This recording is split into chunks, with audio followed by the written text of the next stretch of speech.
আবার একটা simple lunch box packing এর ভিডিও নিয়ে চলে এসেছি। তো নমস্কার বন্ধুরা, আমি শ্রাবণী আবার চলে এসেছি ছোট্ট একটা লাঞ্চ বক্স প্যাকিং এর ভিডিও নিয়ে। আর দুপুরের খাবারে ভাত হবে না এটা তো ভাবাই যায় না। আমাদের মতো বাঙালিদের দুপুরে ভাত না হলে সত্যি কথা বলতে একদমই চলে না। তো গরম গরম ভাত আমি রেডি করে দিচ্ছি, সেই সঙ্গে আজকে যা তরি তরকারি করেছি সেটাই লাঞ্চ বক্সে দিয়ে দেবো। আর আজকে দুপুরের রান্নাটা একদম সাধারণ রান্না করেছি। তো কিছুটা কলমির শাক কালকে রাতে এনে রেখেছিল, সেটাই কেটে রেখেছিলাম, তো কলমির শাক করেছি।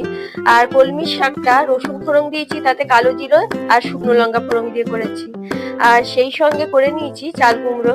তবে আজকে চাল কুমড়োটা করেছি ইলিশ মাছের মাথা দিয়ে। আর ইলিশ মাছের মাথা দিয়ে চাল কুমড়োটা খেতে কিন্তু খুব ভালো লাগে। সেই সঙ্গে আজকে করে নিয়েছি ইলিশ ভাপা।